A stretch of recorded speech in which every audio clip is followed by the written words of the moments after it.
আন্দোলন করেছি, সংগ্রাম করেছি। যারা রাজনীতি করেন তারা সেটা জানেন এবং বোঝেন। আমি শুধু বলতে চাই, একটি গণ অভ্যুত্থান তৈরি করেছিলাম একটি ভোটের অধিকার প্রতিষ্ঠার জন্য। আমরা আজকে একটি ভোটের অধিকার প্রতিষ্ঠা করেছি। বাংলাদেশে স্বৈর শাসকের পতন ঘটিয়েছি। আমরা শেখ হাসিনাকে বাংলাদেশ থেকে বের করে দিতে পেরেছি ধানের শীষে ভোট দিয়ে গণতান্ত্রিক রাষ্ট্র কায়েমের লক্ষ্যে। আজকে জনাব লায়ন হারুনুর রশিদ হাতে জননেতা তারেক রহমান ধানের শীষ তুলে দিয়ে আমাদেরকে কৃতার্থ করেছেন, বলি আলহামদুলিল্লাহ।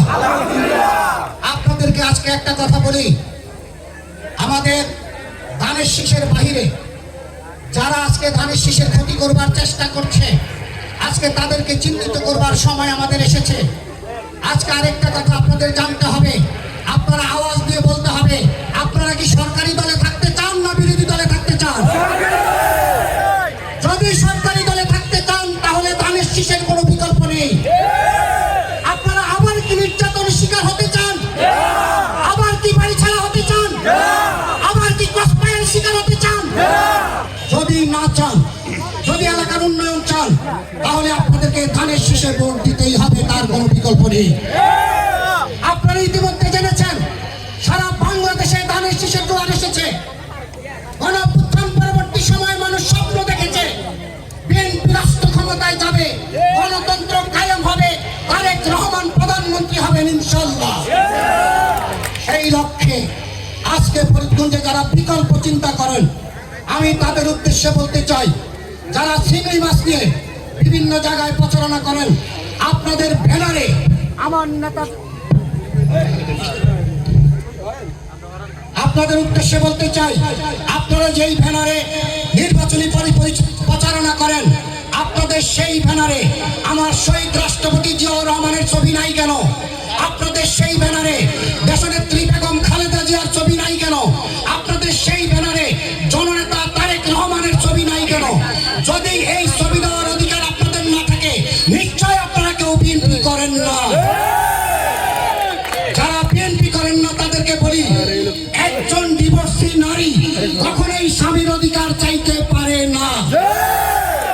আপনার 3 বার বহিষ্কার হওয়ার পরে ভবিষ্যতের জীবনে কোনোদিন বিএনপি করার সুযোগ আর কোনোদিন পাবেন না। আজকে আপনাদের আরো কিছু জিনিস বুঝতে হবে।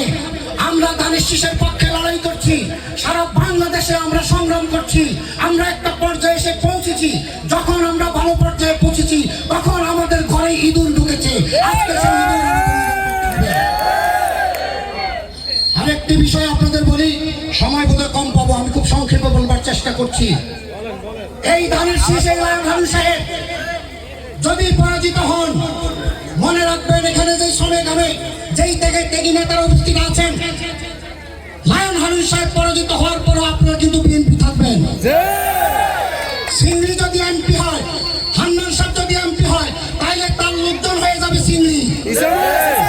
মনে রাখবেন, একটা সিংড়ি আর একটা বিএনপি কর্মীর মধ্যে আকাশ পাতাল তফাৎ।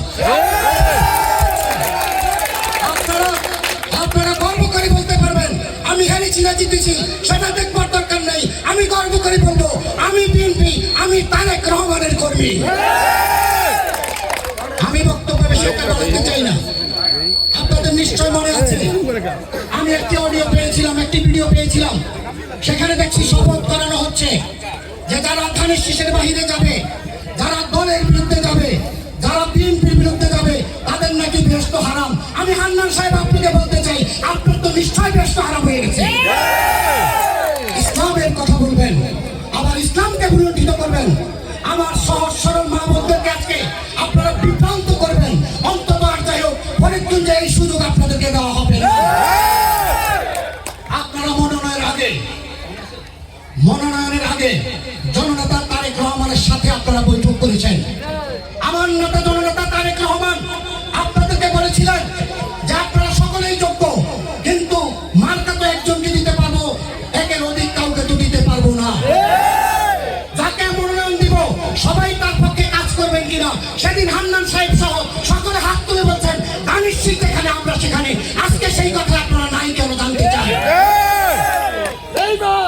আজকে আমাদের নেতা জননেতা তারেক রহমান চিংড়ি মাছের পিছনে ঘুরছেন, আমার ভাই বন্ধু যারা ত্যাগী, আপনারা যারা যারা অনেক নির্যাতনের শিকার হয়েছেন, যারা অনেক গায়েবী মামলার আসামি হয়েছেন, যারা দীর্ঘদিন কারাগারে ছিলেন, যারা বাসা বাড়িতে ঘুমাতে পারেননি, যারা সন্তানদের লেখাপড়া ঠিক মতো করাতে পারেননি, যারা বউ বাচ্চার খবর নিতে পারেননি, সেই জাতীয় কোনো ত্যাগী নেতা কখনোই দামি শীষ বাইরে রেখে সিজিল মাছ হতে পারে না।